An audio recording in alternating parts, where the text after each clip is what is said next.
喂，Hello，大家好，我係 Kenny。我係話啲啲，滑嘟嘟啊，滑嘟嘟，好撚勁喎呢個名，大佬。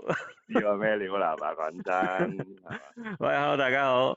我哋第一集嘅節目，咁就其實呢個節目咧，主要都係我哋兩個喺度鳩噏，係啊，記錄下我哋喺度嘅對話啦，傾下偈啦，輕鬆咁喂，樣傾下偈。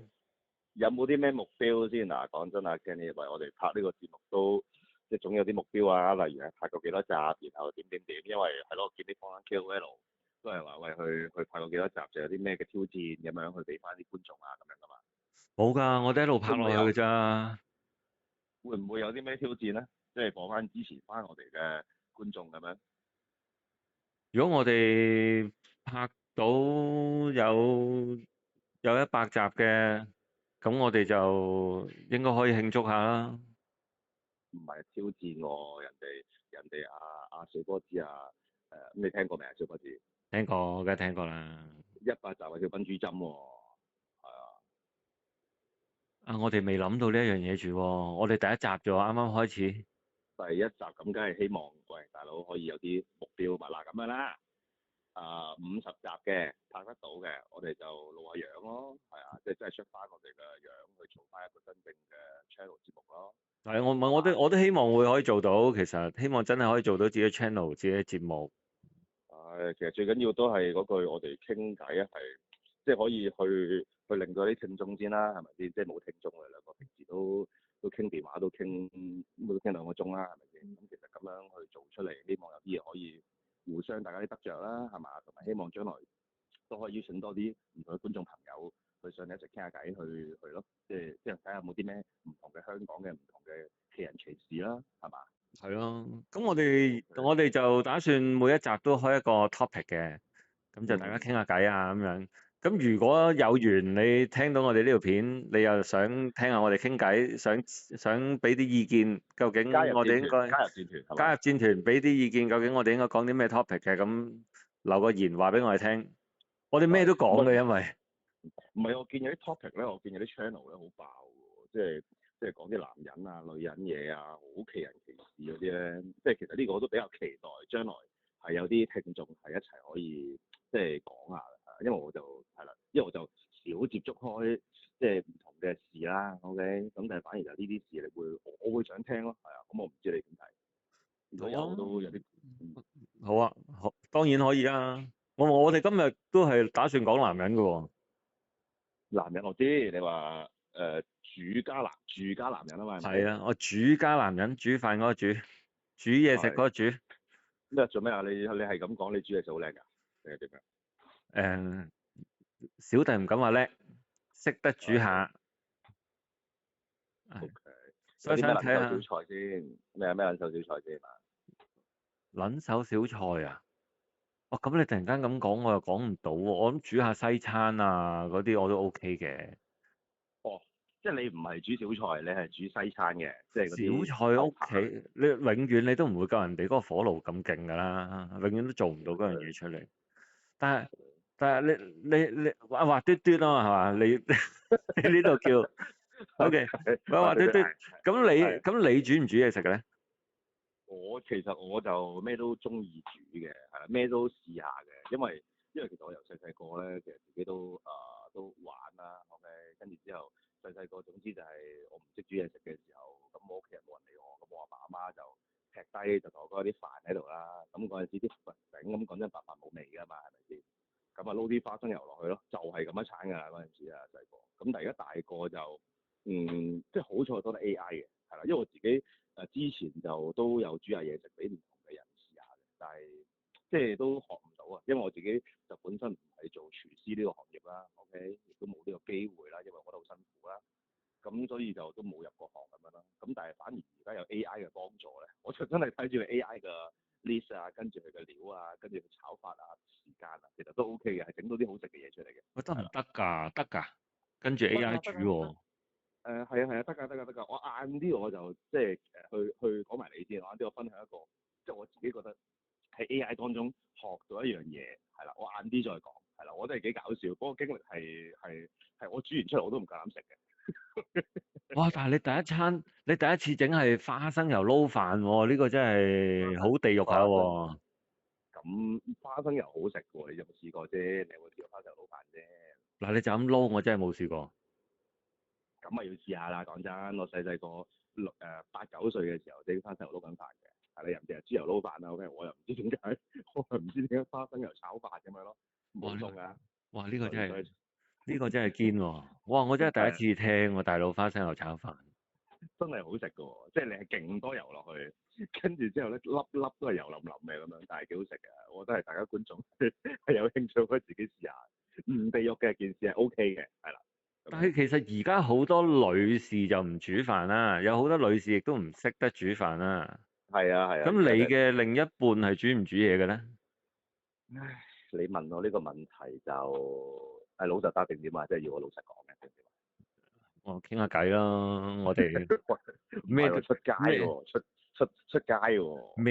咩都講下咯。唔係因為 O K，其實我知道而家喺個即係喺個社會度，其實好多男士咧就煮飯，但係個女士咧就唔識得煮。咁有好多原因令到個男士點解走去煮飯咧？所以我哋今日就不如研究下，其實係話嘟嘟你係點解會去煮嘢咧？因為嗱，我講下我先啦。係我咧其實係以前成日都出街食飯嘅，咁啊，不過即係而家就有翻少少年紀啦，咁就食得健康啲啦。嗯，咁就所以開始去接觸煮嘢咯，開始接觸煮嘢，學下煮嘢啊。咁但係其實我另一半咧就佢都叻煮嘢嘅，但係佢懶得煮，咁所以就一路都交晒俾我去搞。嗯係啊，嗯，咁但係你話我有冇啲咩撚手小菜？我唔夠膽講，因為我而家煮嘅嘢，我唔知道大家其他男士係咪咁咧？我煮緊嘅嘢唔係我自己想食嘅嘢，係我煮哦，咁俾佢哋想食啲咩，我去煮啲咩。即係呢個都幾 sad 㗎。其實我有時我覺得呢件事係都係啊係啊，都啱嘅。因為咁大佬講真，你係廚師嗰一下，咁你有時你都要就翻你屋企人嘅口味㗎嘛，係咪先？係啊，係啊即係係啊係啊，即係其實係呢個係煮俾人哋食咯。而家就呢個係呢個愛定責任咧？我想問下你認為？呢個啊一半一半啦，大佬。係係啊，一半一半咯。我諗，如果有差唔多感受嘅朋友，應該都知道喎。即係煮我就其實我自己中意食中餐多啲嘅，但係我個另一半就中意食西餐多啲嘅。咁你永遠係永遠我都係煮緊，盡量都係偏向西餐啲俾佢哋食啊咁樣。即係嗰啲咩肉醬意粉啊嗰啲啊？係啊，肉醬意粉啊，可能煎塊扒啊，可能焗下嘢啊，嗰啲都係西式啲嘅嘢咯。好 romantic 喎成件事。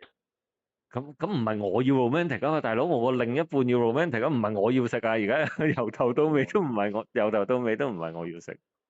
OK，即係你意思就係話你煮嘢食係其實就屈就嘅，咁係咯，咁你點解唔買外賣咧？我唔係好明喎，係咯，你買外賣咪得咯？而家就多咗嗌外賣㗎啦，而家時間少咗，做嘢嗰係咯，忙咗，咁啊其實一定會嗌多啲外賣，但係 weekend 啊嗰啲就會喺屋企煮下嘢食咯。咁啊始終外賣就係出面嘅嘢。咩啊？佢而家全部香港最興係嗰啲咩雙餸飯啊嗰啲㗎啦，食堂城市係咪先？即係你話喺香港而家講真嗰啲商業嘢啊，其實大部分都冧啦，好多街鋪啊都係民租啦。但係飲食業雙餸飯又興咗咁多年，即係吹得，即係佢哋真係啲價錢真係平啊嘛。我唔咁你有冇試過自己試過咩啊？試過出面嗰啲嘢食，買雙餸？有，咁梗係有啦。香港人啊，大佬。雙餸我想講係仲平過自己煮嘅，因為我想分享下先，OK？啱啱你問個問題咧，我稍後再答，即係你話點解會煮嘢食，OK？咁呢個問題稍後講住先。咁但係反而我想講，即係話我自己本身啱啱都講咗啦，我自己就係去即係煮下啲小菜咁樣啦。你話西餐又夾唔時啦，因為我覺得西餐都係又可以好複雜，但係又可以好簡單，但係其實就係即係我認為就唔夠花巧嘢。OK，即係你話整個肉醬意粉，講真，整個番茄喺出邊買啲汁又好，點樣都好，整啲肉碎劈落去，跟住然後再撒個意粉，咁咪係㗎啦。OK，即係我覺得係唔夠挑戰性。OK，但係反而就係我中意煮小菜，咁然後咧好啦，咁我自己屋企樓下咧，咁包括我以前翻工，我就喺旺角太子附近啦咁樣。咁其實嗰度啲飯就你預32蚊就雙餸飯啦。咁然後如果雙餸嘅話就即係你唔好計飯咧，就係40蚊，但係大隻啲嘅。OK，咁但係個情況係你即係等於每一個餸都20蚊啦。OK，但係我喺街市買係買唔到呢個價錢嘅，係啦，即係整出嚟可能係我計過應該係30-40蚊或者40-50蚊咁樣咯，係啦。所以係一個幾得意嘅現象嚟，我想講。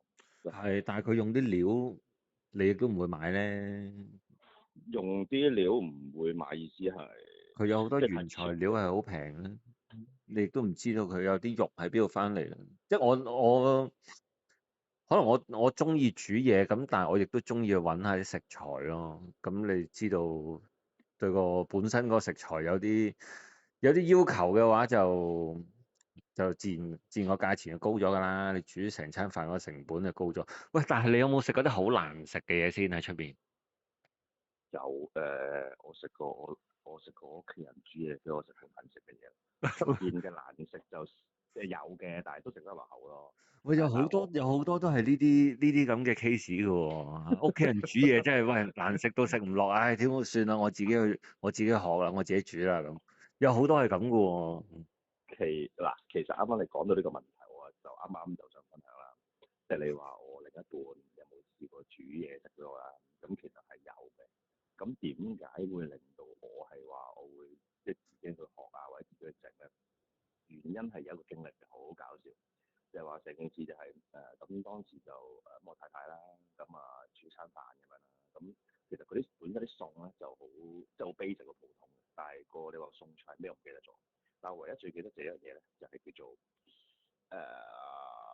炒蠔豉啊，咁樣蠔豉炒菜定唔知點樣啊？咁你正常佢本身唔係蠔豉嚟嘅，本身因為佢嗰邊嘅鄉下咧，佢就出名係嗰啲蠔啊，OK，但係一定熟蠔啦，唔係生蠔啦，OK。咁跟住之後咁啊帶我翻嚟啦，咁其實係一個生勾一個蠔咁樣，咁跟住之後咁啊就人哋事前已經加個工剝咗殼啊咁樣啦，係咯，咁跟住之後然後咁就佢嗰陣時諗住整啲炒蠔咁樣啦，點知咧就見呢個蠔豉炒菜，佢嗰個蠔咧係乾撚到加唔加柴，OK，仲要係冇味嘅。一食落去我就冇晒水分，我話咦，哇，啲蠔豉嚟嘅喎，跟住之後就其實就嗰一次咧，就從此之後咧佢就標到我係即係麻麻地咁樣啦。咁所以其實佢即係其實都好多年前，我諗6-7年前㗎。咁所以其實去到今時今日咧，而家佢都係我喺度咧，佢盡量都係俾我煮咁樣啦，係啊，即係佢自己就少掂。咁係啦，咁所以件事就係咁樣起嘅，OK。咁所以我就唔知究竟有冇啲聽眾係因為另一半煮嘢唔好食就嘈交，或者可能係大家因為呢樣嘢有意見有分歧，跟住從此之後就大家就唔使傾啦，即係咁樣咯。係啊，哦，咁你呢啲 case，我諗如果有啲聽眾應該會有試過係覺得好撚難食，但係都要話好食啊，大佬起碼都煮俾你啊。嗱係啦，嗱我曾經有一刻諗過就係，喂佢都係煮俾我食，咁我應該接受啦。但係我就想再強調一次，佢當時嗰個咧，我記得唔係炒菜，好似係薑葱炒蠔，係啦。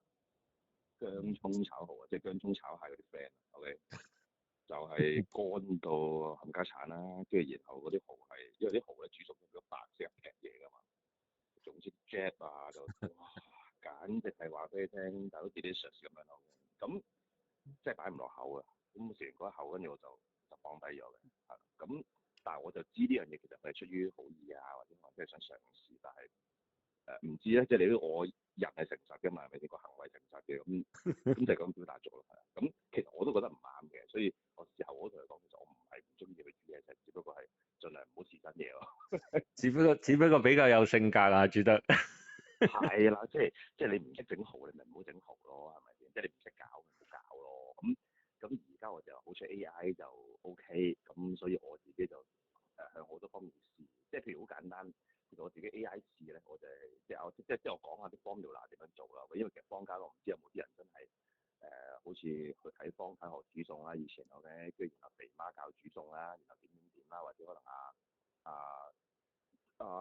邊個啊？咁啊 TVB 之前有個阿鼎爺係啦，咁睇嗰啲啦。咁但係我自己而家呢段時間就係話好簡單，例如我去佢屋企有啲咩餸，OK，或者街市有啲咩餸，我見到嘅，咁我就問 AI 啦。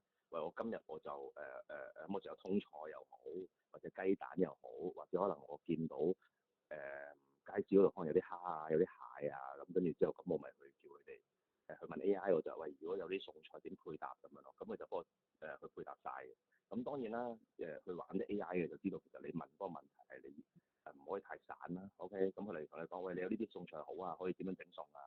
咁跟住之後佢就要你去備啲材料啦咁樣。咁其實我屋企咧，我啱啱都講咗我係煮嘢食㗎嘛，咁所以其實大部分啲材料啊，即係包括嗰啲調味料啊，或者叫麵豉，我唔知嗰啲做咩樓嘅麵豉啊，或者用豆豉，我唔知嗰個 topic，唔知嗰個裏邊係屬於咩樓嘅。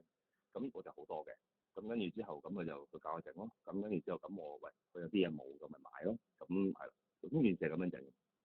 咁即係件事係幾過癮嘅，因為本身可能我唔識，例如啦，好簡單，我唔識點樣薑葱炒蟹嘅咁樣，咁我問 AI 佢答晒，喂，你點樣去要烚咗先啊？啊唔係，雖然佢唔係走啲，佢話點樣炸咗先啊？OK，跟住點樣去剝碎隻蟹啊？然後點去清理佢先啊？咁即係呢啲係一啲好即係好細緻嘅步驟教咗，所以我就好推薦啲朋友啦。OK，如果佢哋本身係唔識煮嘢食嘅，咁其實問 AI 基本上都答咗七七八八嘅。OK。即係我就係話其實 AI 嘅推進咧，可以令到任何人都變到廚師，或者任何個行業正常嚟講可以變到專家嘅。OK，我自己認為啦咁樣。你咧你自己係點樣？我想問你係點樣學咧？我想問下你哋。我啊，我都係上網睇咯，我諗同你差唔多咯，上網睇。不過我其實我一直都識少少煮嘢嘅，咁但係去到早兩三年，即係好煩啊，因為工作嘅嘢好煩啊。咁我基本上我一坐喺度啊，所有嘅時間，我個腦就一路喺度諗緊我工作嘅嘢啊，生活上面嘅嘢啊，就好多呢啲嘢。總之我一定喺度，個腦就一路轉呢啲嘢出嚟。咁去到有一日，咁啊，我就喺屋企，咁老婆就話：喂，不如打邊爐啦咁樣。哦，打邊爐，好啊，好啊，咁我去買嘢啦咁。咁因打邊爐為你知係講緊係嘛？係啊係啊，咁因為你知打邊爐就要準備好多嘢噶嘛。其實我買咗啲嘢翻嚟，可能啲嘢要洗啊，有啲嘢要切啊嗰啲。咁我發覺，當我去做呢一件事嘅時候咧，我好解壓啊！我解壓係因為我嗰陣時我要切嘢啊，我我個人我就淨係集中喺食物嗰度。例如我準備嘢，我要準備可能40分鐘一個鐘，跟住我先至嗯可以食飯。我嗰陣時係直情係就算食飯嘅時候，我腦都一路喺度諗緊啲嘢。但係我發覺，如果我喺準備食嘢嗰個過程入面咧，我係集中晒喺嗰度，反而嗰個時間我個人係放鬆啲。咁我就哦，原來係咁樣嘅喎。即係我唔知啊，可能有其他聽眾如果聽到佢哋有啲同一個感受嘅，咁你都話俾我哋聽。但係我嗰陣時係咁咯，我嗰陣時係最後我嗰一排咧，我就日日都買啲嘢翻屋企整啲係好細緻嘅嘢，細眉細眼，所有嘢都盡量由自己，就算買條魚翻去，我叫佢，哦得㗎啦，我自己翻去劏啦咁。誒自己湯啊？係啊，即係做呢啲嘢，因為做呢啲嘢，你啲嘢要越集中咧，我嗰陣時我個人咧就越放鬆。我係我係咁，食毒品咁樣，好似上癮我咁樣。我唔知咧，但係咁我起碼我知道我食緊啲健康嘅嘢，我相信。係啊，咁我就好集係中，我就喺度整嘢食。Even 我後邊我要洗好多嘢，我都唔介意，因為呢件事令到我個人係起碼有或者一日入面有40分鐘係喘息到嘅，可以放鬆到嘅。咁所以我就嘅，咁慢慢係咁。慢慢就研究啦。咁我冇理由日日都整緊同一樣嘢噶嘛。咁啊，咦上嗯網睇完，跟住我又去試，就咁樣慢慢就研究多咗煮嘢咯。咁我太太都知嘅，其實即係佢亦都知道我係誒嗰個時間我寄託咗一啲食物嗰度啊，咁就唔會同我講任何嘢嗰個時間。係，OK。啊，所以我咩係我係有一問題啊個咁樣少少嘅開始。？OK。咩啊？但我想問 Kenny，你啱啱我想即係我又係有啲好奇啦。OK。咁究竟係當中你有啲咩煩惱係難揾支付啊？係有啲咩煩惱導致乎你係會用呢樣嘢嚟抒發咧？我想知。我家庭 OK 㗎，我家庭關係全部都好好㗎。咁但係，唉，香港地生活不外要煩嘅不外乎幾樣嘢。錢同女人係咪？咁女人我家庭我又已經唔需要去諗呢樣嘢啦。咁主要都係錢啦、工作啦，都係呢啲咯。咁但係我發喂，唔覺原來係喎，係要揾到一個位係要去俾自己 release 放鬆嘅。咁我就自己唔係揾到個咁嘅喎，方法啦。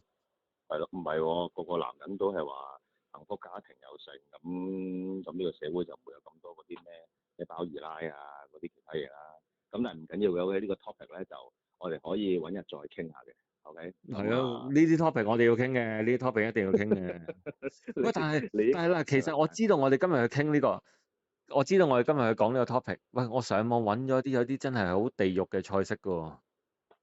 地獄菜即係點啊？我揾到一個真係堅喎，唔知，但係點樣地獄菜式？我唔知會唔會有人有嗱，聽到嘅人會做過喎。喂，燒賣蒸蛋喎，我見到有一個燒賣蒸蛋係燒賣蒸蛋，我真係諗唔到係一個咩概念喎。另外係有咪？啲係青紅蘿蔔臘腸卷喎，我見到。嗱，嗰啲我全部都上網睇嘅，老實講係真定假，我真係唔知，因為我覺得冇理由會咁樣做㗎呢件事，但係或者有人真係咁樣做咗出嚟，我唔知。咩意思啊？即係你意思即係話蒸蛋，但係就攞個燒賣嚟調味咁嘅意思啊？即係切碎佢定係點啊？成粒放上去咁樣定我唔知，我睇張相係成粒㗎。係？係係啊，人哋攞啲蜆仔啊嗰啲去蒸蛋嗰啲，本來都係有味㗎嘛。係係啊，燒賣都有味嘅，燒賣都 OK 㗎。燒賣都有味，但係燒賣嗰啲味係係粒燒賣有味咯。我都唔知點，我都唔知點解會諗到呢啲。但係好似係話有啲阿媽係咁樣整嘅喺屋企。唉，就屋企冇嘢整啊，喺個冰格攞見到一袋燒賣出嚟，有燒賣炒菜、燒賣蒸蛋，全部燒賣做主菜嗰一日，好撚誇張啊！啲係啊。呢啲 OK 嘅，唔係嘅，我覺得反而係我諗應該香港人接受唔到，應該係嗰啲炒蟲啊、炒蠶蛹啊嗰啲係咪？係咪應該嗰啲先係鉗啲咧？炒蟲啊！我早蟲啊，兩即係嗰啲咩我早兩日睇咗個 channel 係講緊好似係食大陸蜘啊，唔係蜘蛛就係嗰面嗰啲名產嚟㗎啦，大佬。唔係，係有個廠係養曱甴㗎。蛛係係啊，嗰度係應該係有20億隻曱甴喺嗰度。好核突咯，好好核核突咯，突，好撚勁啊嗰個，但即係係佢煮嘅，煮佢唔係攞嚟煮，當然你可以煮嗱啦。嗱，有啲人係佢亦都可以俾你沙西米嘅生食。點樣生食啊？嚇，生食隻曱甴，生食曱甴係啊，但係嗰隻曱甴係喺一個你哋又唔係好想好見到個 乾淨嘅 step 入面。環境啦，即係意思係啦，佢生長 suppose 係一個乾淨，哇好勁啊大佬，佢好似好核突。打仗咁㗎。佢嗰個廠，佢嗰個廠喺出面係要做佢嗰個廠喺出面要做條河出嚟㗎。佢費事咩意曱甴思啊？衝撚咗入去個城市度啊，所以佢要隔條河出嚟，等啲曱甴如果佢真係有一堆偷走咗出嚟，係跌撚晒落條河度㗎。OK，哇，係啊，都大規模喎，你咁講，我唔係大規模啦，睇過呢個新聞。大規模嚟啊，大廠嚟啊嗰個，唔係因為佢嗰個做法佢唔係攞，當然有好多人講緊以後其實好多人會食蟲啦，因為唔係啊夠嘢食啦。係啊係啊係咁但係啊係啊，佢嗰個做法佢其實因為昆蟲入邊有好多營養素㗎嘛，咁所以其實係。嗰啲曱甴最後攞嚟磨粉啊。哦，即係你意思係去當魚糧啊，係啦，或者俾人沖嚟飲咁樣係咪？係啦，係啦，到最後 OK，其實嗰啲係呢一個咁樣嘅用途。好核突喎，但係真係接受唔到喎，好核突，曱甴喎，係啊，堅啊堅，20億隻。係。但係沙司麵生食係概念係咩意思？但我想問，即係你即係係擺個上台，就令即係叫啲人去試下啦咁樣定係點樣？唔係，佢嗰個係個廠嚟嘅，但係因為佢控制住佢嗰個成個即係養殖嘅過程，咁所以佢曱甴王國係啦，咁所以咧你就會知道佢究竟佢係食乜嘢，佢有冇毒。咁佢當然佢做出嚟就理論上就應該係安全嘅嘢啦。咁但係都係好核突啦，大佬真係好核突呢件事。啊，核突，真係核突。係啊，但係就有啲咁樣嘅嘢。OK，嗰啲我自己食過一次好難食嘅飯。我係喺邊度咧？我嗰陣時，我唔知你有冇試過喺啲好山卡拉嗰啲地方做嘢。咁當你喺一個四野無人嘅地方咧，如果你要食飯咧，喺嗰個地方翻工咧，就有一種叫飯車嘅嘢，唔知有冇聽過啦？飯車，你唔知咩嚟㗎？你唔知咩嚟啊？我諗，如果有啲人聽下我哋呢個台咧，應該會有啲人知道呢一件事嘅。即係例如咩嚟？你喺淺水灣或者嗯，喺山頂入面嗰啲屋啊，入邊嗰度可能去做嘢。有好多可能保安啊、裝修師傅啊、救生員啊嗰啲咁嘅工作咧，喺呢啲咁嘅地方做嘢咧，你要食飯咧，你大撚鑊喺嗰個地方，你係揾唔到嘢食嘅。係咁你每一日咧，你咧就要喺唔知我唔記得咗好多年前啦，你就要打一打個電話過去，就有啲貨 van 咧，其實後邊咧就裝住一堆飯盒嘅。飯盒我係啊，咁你就打電話俾佢，你就話喂，我喺幾多，我喺邊條街幾多號，咁佢咧就話俾你聽，哦，得啦，得收到你 order 啦，總之佢咧就會送個飯過嚟。喺個車入面咧有幾樣嘢可以揀。我嗰次係即係咩啊？即係等唔知於我嗰次唔知揀咗乜鬼嘢，唔知癲地揀咗個蒸魚飯。哇，嗰日不得了嗰個飯。做咩好難食㗎？你話哇，嗰魚腥到啊！我即係懷疑佢喺擺咗好我懷疑佢喺街市買都唔知使唔使5蚊啊！嗰魚。耐，唔係啊？你意思係擺咗好耐啊？定係話嗰個食材唔 OK 定點首先佢嘅食材唔 OK 啦，啊？係跟住就再加埋就係佢應該係一早已經做好嘅嘢啦。即係中央廚咁你就房處理。係啦，咁你就焗住喺個飯盒入邊啦。咁當時呢啲車係唔使排嘅，直情即係佢唔使排，佢應該係冇排去做㗎。咩咁佢有排咪得去中央廚房就得㗎啦，正常嚟講。我諗佢因為我自己冇中央廚房㗎，你打個電話叫佢送嘢過嚟啫嘛，要咩中央廚即係房啫？你咩意思啊？即係你意思係求其可能一個住家屋企炒完之後變一盒盒咁嘅嘢啊嘛，擺喺個車度，咁係啊。係咪都幾唔衞生咁？我諗嗰陣時，其實你哋都唔會諗呢樣嘢咯。喂，你有人送個咁係都冇飯上嚟，嘢食，大佬。係啱啊，冇嘢食。係啊，嗰陣時係咁噶，同埋係做得幾好添㗎。我知道呢個生意其實，話唔係，因為你其實我想照講，顧唔到嗰班人啊嘛，即係你其啲實我想講，餐廳嗰啲去唔到嘅嗰度。其實我想講，即係衍生個問題咧，其實就係話香港嗰個叫餐嗰個服務咧，其實真係有啲弱嘅，係啦，即係包括可能你當話而家可能Kita 美團進駐或者 Foodpanda 都好啦，其實都係唔夠，即係我自己認為啦，因為我自己之前都喺大陸即係去係有住過咁樣啦，OK，即係其實都係有時都會嗌嘢食啦。嗰個對比啊，就對比到其實大陸佢就算你幾夜都好咧，都係能夠可以有嘢食啦，OK，即係都係能夠嗌到啦。咁啲嘢好唔好食係其次，但係我相對上應該係大陸有好多嘢係應該好食過香港，係啦，即係香港就爭咗呢樣嘢咯。即係其實我覺得係而家有少少落後，即係你話而家喺嗰個食嘢文化，即係外賣文化咁樣。外賣文化係嘅，咁你唔夠大陸成熟啊嘛，而家。係啊，即係係啊，唔知咩料咯，係總之硬係就係覺得硬係有啲位爭啲咯。OK，例如好似當叫車咁樣啊，但係都係離題嘅。OK，係啦，即係都係講翻先，我即係我覺得硬哋都係係嘅。我哋講下講下都係講到散晒㗎啦個 topic，但係係啦，係啦，即係我覺得就係話，總之就係叫餐文化就即係硬係爭少少。咁所以你啱啱嗰啲經歷，其實我唔知有冇人即係經歷過，我自己真係未試過嘅。係啊，咁我真係冇，我都未試過啊！所以我係覺得咁你好幸福啊！梗係未試過啦。你覺得唔係嗱？除非就係因為我自己本身係有接觸開一啲影視行業嘅嘢啦，咁其實都有啲啲 crew 啊，可能要啲外賣啊，嗰啲就真係其實都係唔好食嘅。OK，咁但係個問題就係喺佢哋嚟講就係喂冇一餐啦，即係都係飽肚嘢咁樣。咁但係就冇你嗰種咁地獄咯，係啊。咁相對上就冇咁誇張，但係就真係唔好食嘅。好老實講係咯，即係都係咁易咯，係啊。喂，我聽其他訪問，其實都講緊你哋拍戲啊嗰啲 crew 飯係真係好難食㗎喎。唔好食咯。但係你啱啱講咩魚頭飯、魚腩飯就應該相對上好啲嘅，因為其實佢哋去食嗰啲可能係啲咩生肉炒蛋啊，係嘛？即係嗰啲係落呢啲 basic 嘢啦，或者有啲咩豬扒、雞扒、牛扒咁樣咯，係啦，即係相對上就正常嚟講應該好過啲魚頭飯咁樣咯，係啊咁樣。咦，我諗住係啲燒味飯添。燒味飯就我就少喎，因為我係咯，咁我之前接觸開都係食西餐類多啲嘅，因哦，為嗰啲可能係揾開啲茶餐廳啊，或者揾開西餐廳去買咁樣。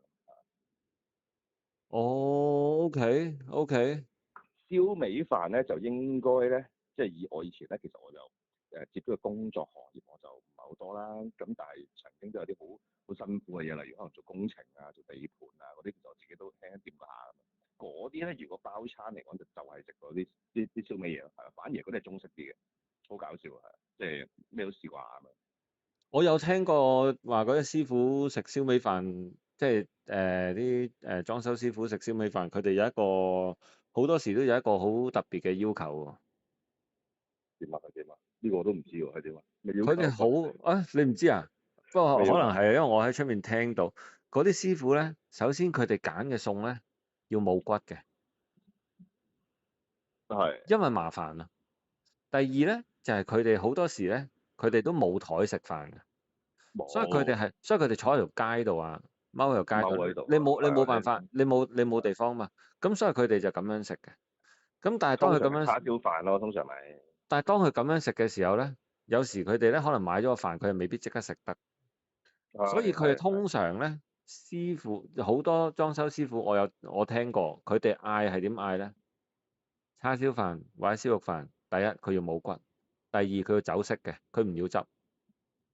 因為你點解？個飯唔知擺咗幾耐，如果你有汁嘅話咧，其實個底咧係爛晒嘅，浸到啲飯，浸晒落去。浸晒落去，所以佢哋通常嗌佢乜嘢飯都好，佢哋就係冇骨嘅嘢啦，叉燒飯啦，燒肉飯啦，酒色要薑蓉，咁你就知道佢一隻手托住盒飯，另外一隻手攞住隻羹就可以食晒盒飯，搞掂，乾一淨企理。講起呢，你一講起呢個問題咧，我又想分享下幾搞笑。即係我啱啱咧，我本身我就未諗到呢啲嘢啦。OK，但我唔知算唔算離題啦。但係其實都係嚟晒㗎啦，已經係咩？唔係同煮冇乜關係㗎啦。係喎係喎離晒唔緊要啦，都係大家圍繞住即係咩煮嘢食啊、食物咁樣。唔係啊，但我想分享就係話咧，其實我覺得幾搞笑就係、你嗰啲師傅去食飯，但係唔知等幾耐。好啦，咁當你食得嘅時候，而家香港係做啲咩啊？香港係實行一個環保措施啊嘛，係嘛？啊，用紙匙羹，或者用一個木匙羹，或者用一個紙嘅飲管啊嘛。OK，其實我一路都想分享啊，即係我未開呢個台，我一路都好想分享呢件事嘅。跟住即係好啦，咁啊咁啱就前排鍾培生鐘生啦，OK，咁佢又實行呢個咩全港派膠咁樣啦，OK，咁但我就唔係好受益嘅，OK，因為我係冇見到啦，OK，咁但係就係話其實嗰件事係真係幾搞笑喎，即係點解香港會係大佬你去飲杯嘢都要用咩紙飲管咁樣，即係件事係咯，我覺得我都好 crazy 啊，因為你個紙飲管會溶噶嘛，係咪？即係飲下喂大佬佢飲咗紙碎啊，或者點樣啊咁樣，咁跟住同埋匙羹底筆下咁你濕晒㗎啦，嗰陣你又執嘅肯定會濕㗎啦，濕下就爛㗎啦，係咪？即係會劈咗落去㗎嘛。嗯，即係究竟個政策我唔知你點睇，總之我係覺得都幾得意嘅，係香港地呢個風氣都幾搞笑，真係幾搞笑。我都有一個經驗嘅，不過呢個經驗可以遲少少，我哋先至再講。就係我喺香港仲買到呢個膠飲管，啊咩啊？係做咩俾人告你㗎？又唔係俾人告，但係買個過程咧，好即係複雜嘅，好似走私咁嘅，係啦。但係我咁搞香港買笑。到係啊，但係呢一個我哋可以下次再講，即係有啲奇聞啊嗰啲，係佢認得我㗎啦，嗰個人已經認得我㗎啦，因為你知我有個小朋友嘅，係小朋友永遠飲嘢好慢啊，細個係啊係啊中意咬管，紙飲管一咬係啊係啊，嗰一支你可以抌咗佢啦，係啊，嗰啲已經冇用啦。但係呢個都唔緊要，即係呢個大家都知道係廢嘅呢件事。但係喺嗰個喺買嗰個過程咧，或者我哋過一兩集我可以分享一下買個過程究竟係要點樣買？哇，好地下交易嘅呢件事而家喺香港。嚇？咩意思啊？即係唔喺淘寶買就可以訂到落嚟，唔得嘅。我我唔知過唔過到喎，老實講。但係總之我就咁搞笑？咁，我又冇特別去喺淘寶嗰度去買。總之咁，我始終我一買，我買可能買200支，或我唔知幾多支啦，2袋咁樣買。咁用完再去買嘅時候咧，差唔多要有信號嘅，話俾佢聽，要有暗號話俾佢聽，咁樣你先買到嘅。係啊，佢唔夠膽擺出街噶嘛，佢哋俾人告噶嘛。你搞到好似賣毒品啊、賣私煙咁樣喎。好似啊，好似。不過呢個我哋可以過一兩集我哋再講。搞笑。唔係啊，係啊。但我想問下，唔係啊，唔係啊，咩咁，但我想問下，咁啊深水埗而家佢咪好出名，有幾間嗰啲叫做即係叫做買啲淘寶嘢，咩淘多多啊，或者咩特賣場嗰啲有冇得買咧？有冇冇睇過冇？OK，冇，即係即你以係係咯，前你以前完全係賣餐具嘅餐廳，你而家都入邊你都揾唔到，因為佢哋俾人告㗎。咩啊？係嗰啲賣膠袋嗰啲嘛，唔係咩？係啊，你賣膠袋，唔係有啲係直情係賣碗啊、賣碟啊、賣啲即棄碗、即棄碟啊。以前啲夜冷嘢啊，定係咩？我諗你可以話好似雜貨鋪咁咯，嗰啲哦，OK，哦，佢就冇紙飲管，唔係，所以佢就冇膠飲管。冇㗎冇㗎，佢唔夠膽入㗎，因為佢一擺出嚟咧，佢哋係俾人告，有條例㗎嘛，佢哋即係一個環保政策定係法例啊？法例。哦，佢唔係呼籲你用，佢係唔俾你用。係啊。呢個呢個條例又真係幾得意嘅，係啊，即係但係呢個將來就值得探討下啦，係啦，即係我覺得係件事係幾得意嘅，係啦，即係究竟係真係為環保啊，定係為啲咩？呢個我真係我都唔明啊，即係唔係，我大都有聽到全民派膠嘛，即係鍾培生都 throw 咗個問題出嚟。咁你係咪環保咗咧？你斬咁多樹去做紙飲管，係啊。不過都呢個就呢個解呢個議決唔到啦。題唔係啊，呢個議題都唔到我哋草根階層嘅係咯，唔到我哋諗啦，講真係。即係最緊要就係咯，有啲咩都係叫咩啊？叫做過得到嘅係啦，咁用得到嘅咁 OK 咯。但係其實好老實講，我真係覺得好搞笑嘅，成件事都係低能嘅。OK 係啊，係啦，喂遠咗嘅係啦，反而咧我突然間醒起，我驚我唔記得咗講係啦。反而我哋想講啱啱就係話，其實我哋想分享下點樣我係覺得係煮嘢食啊。OK，即係我係煮咗啲咩，我係覺得好地獄，而我唔敢食。我啱啱我醒起，我驚我唔記得咗講。OK，咁我就好記得就係就嗰陣時啦。咁我諗大半年前左右啦。OK，咁我去咗韓國。咁嗰陣時係冬天，就係滑雪咁樣啦。韓國好開心嘅。OK，嗰幾日就同我屋企人去。咁跟住之後就去滑雪啦。咁然後就咁，你韓國最出名嘅都係嗰啲嚟講幾樣嘢啦。第一個就係炒嗰啲咩炒粉絲啦，OK，跟住然後就係食咩醬油蟹啦，然後可能係即係然後仲有啲咩啊？韓國仲有啲咩好食啊？年糕咯。係啊，年糕啦、炸雞啦。咁其實我之前去過日本咧，日本都有啲好，日本係好多好嘢食嘅。我去邊間都係覺得啲愛斯嘅，OK，非常好食嘅。韓國咧相對上咧就嗰啲嘢啦，OK，但係大部分咧，我覺得唔係好開心，就係整嗰啲咩杯麵啊，永遠都食杯麵嘅，係啦，永遠都食啲盒裝嘅嘢啦，OK，咁跟住永遠都係便利店買啦，咁我覺得哇，我頂嚟到韓國食呢啲咁樣啦，咁於是乎咁我嗰日咧，我就上網 search 啦，咁我就揾咁啊首爾邊度會有啲好嘢食咁樣啦，咁就揾咗一間就係去食嗰啲叫醬油蟹咁樣，咁跟住我就嗰一次其實佢嗰間嘢咧就好得意嘅，就係食乸嗰啲蟹咧，即係食母蟹咧，就係每人一隻咁樣，可能係唔知100-200蚊咁樣啦。咁公蟹就任食嘅，可能係200-300蚊咁樣，之後任食嗰啲蟹咁樣啦。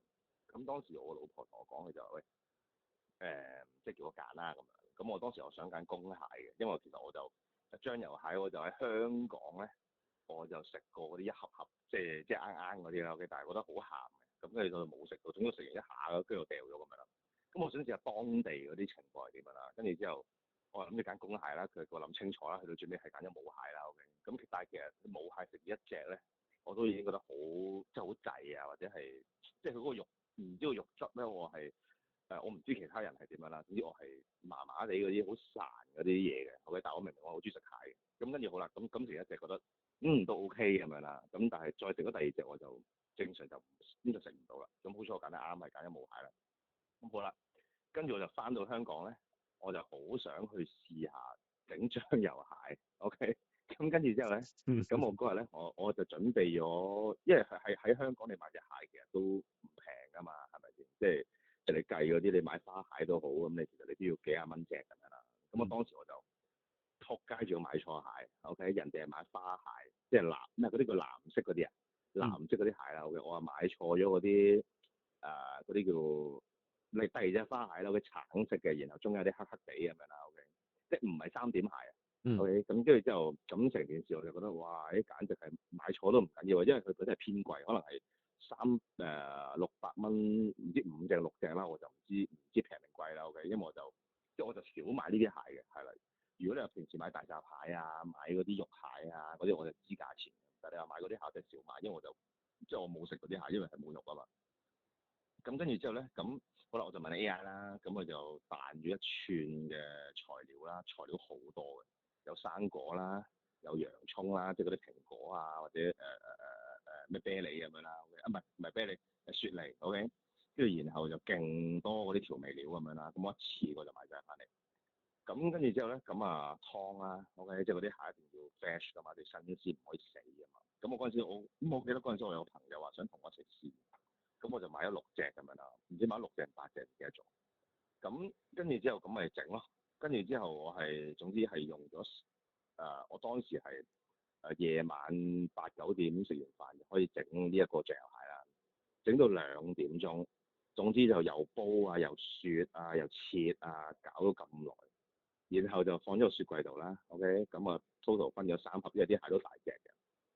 咁啊，同埋要將嗰啲醬汁要掩蓋佢哋啦。咁啊，當時嗰啲醬汁仲係要買韓國豉油嘅，係啦，即係個 AI 同我講一定要買韓國豉油，因為你日本豉油同埋香港豉油啊，即係大陸嗰隻啊，或者香港嗰隻咩李錦記嗰啲，其實都唔 OK，因為佢哋係偏向鹹香，即係鹹味重啲嘅，係啦。咁就算係要用都要加水，但係就韓國豉油最好。咁但係香港咧，我就揾咗好多間，例如可能我當咩 Marketplace 啊、惠康啊。或者可能咩吉之島啊，即係或者可能係去咗一間綠色嗰間超級市場，唔係綠色嗰間叫咩啊？綠色嗰間 fusion 聽唔到，係咪 fusion 啊？中文係咩啊？唔好意思，應該係 fusion 咯，即係百佳另外一條線咯。唔係，綠色有一間叫做一田聽唔到，一田啊，我望下先，係，因為我呢個我真係好想分享，因為佢其實就係話嗰日係啊一田，OK。咁啊，係啦，跟住之後我已經揾晒所有鋪頭啦。咁啊，其實韓國豉油喺香港嚟講真係好少有嘅，係啦。咁我就唔知喺邊度揾到啦。咁跟住之後，咁總之就係搞唔掂啦。咁我就溝水搞，總之即係去到最尾都係搞得掂嗰嚿嘢，咁放咗個雪櫃度啦，total 係3盒咁樣啦。咁佢嗰陣時咧，AI 就同我講啦，咁正常你要擺入邊，可能要擺48個小時咁啊，可能係防殺菌或者防啲醬，即係醬汁點樣去融入個蟹度啦。48個鐘之後咧，我攞完出嚟咧，我都係唔敢食嘅。OK，原因因為即係驚嘅，係啦，因為就算你超晒所有嘢，其實總之唔知硬係就好似整完出嚟碟千買難受。跟住之後我就去烚熟佢啦。OK，即係我係用一個即係翻熱佢啦，令到佢熱咗啦。完完全全呢個係地獄嘅，因為係一熱咗之後咧，係極度難食，亦都係極度鹹，亦都係啲蟹咧係實晒。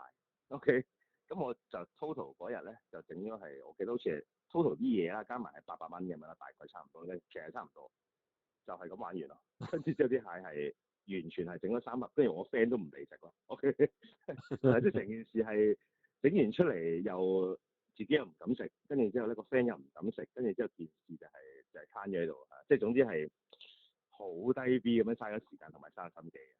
即係我覺得呢一樣經歷係令到我就係喂覺得係整完出嚟唔敢食嗰個經歷啊，係啊，唔知你明唔明？你總之就係唔 OK 咁我都有試過類似嘅，我哋可以下一次，如果你有興趣聽話嘅，咁你話俾我哋聽，咁我哋下一次可以再分享下。我都有類似嘅經歷，又唔係係整完出嚟唔夠膽食。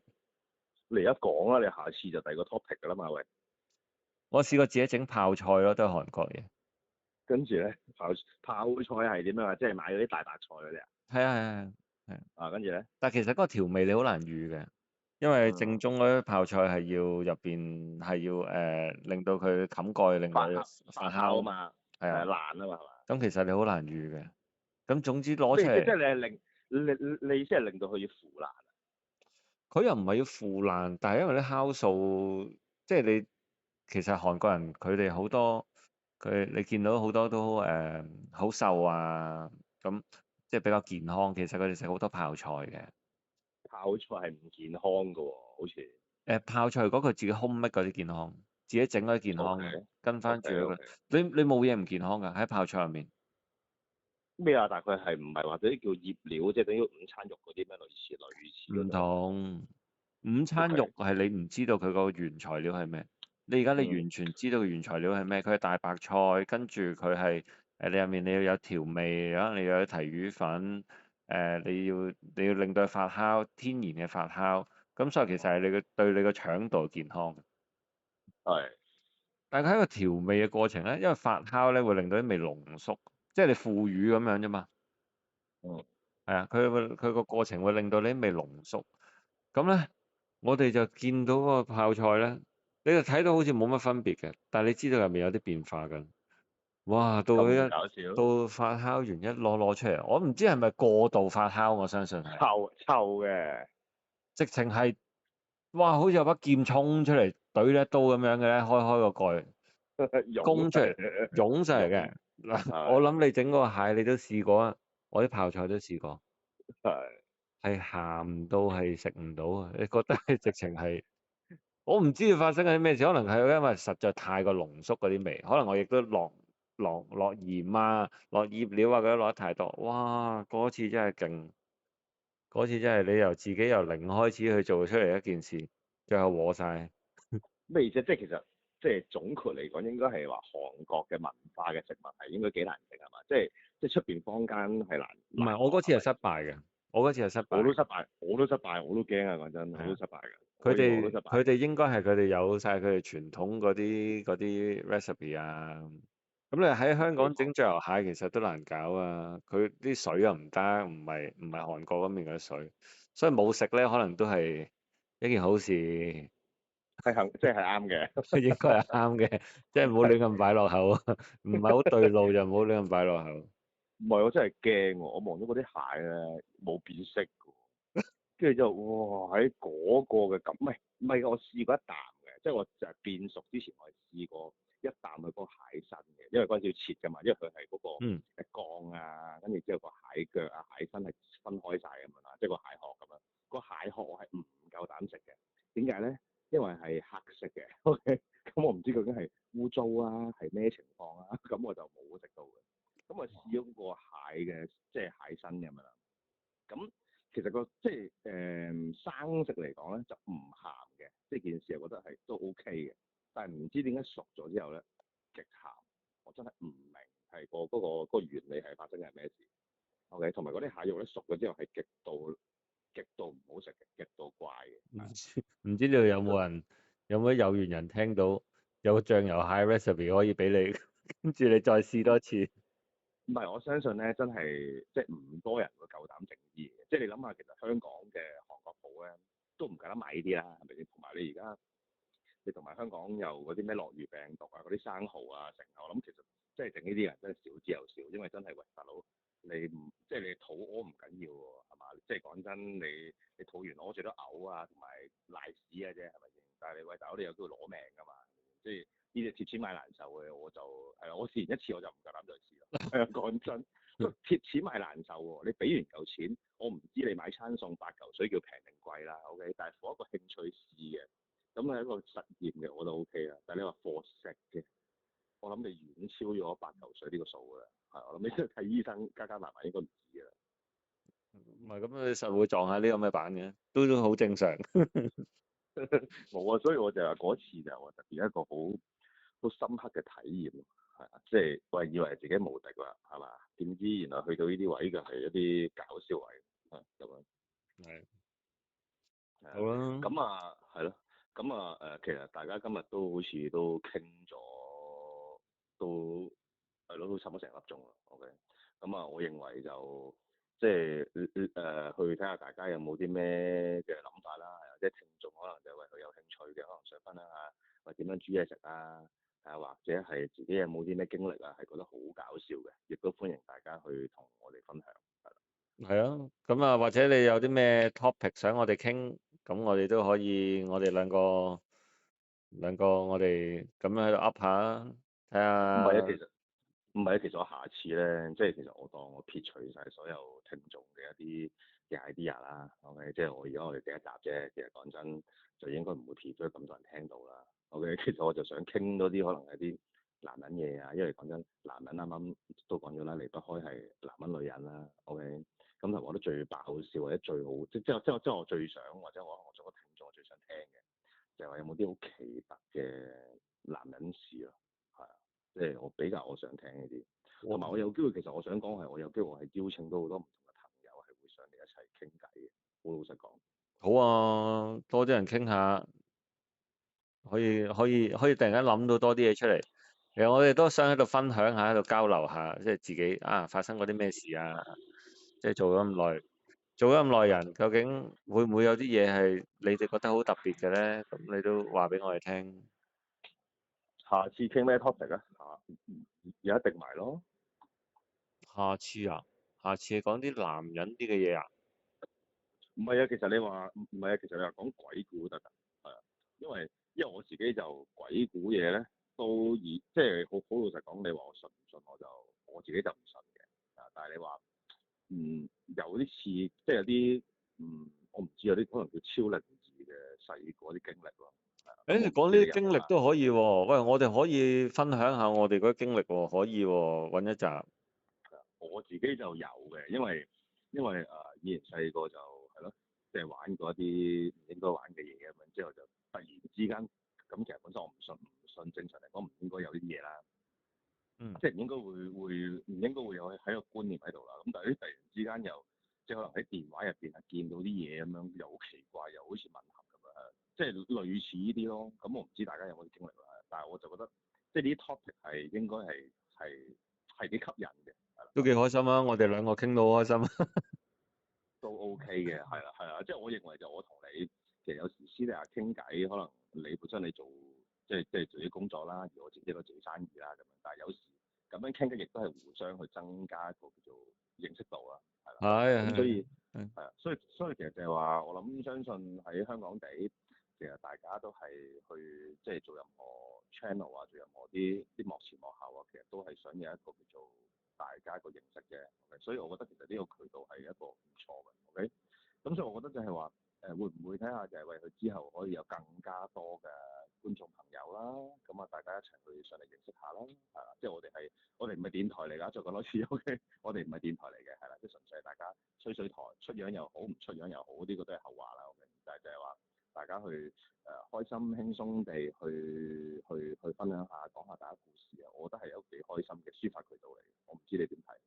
唔係舒服㗎，好舒服㗎。其實咁樣，我哋傾偈啫嘛。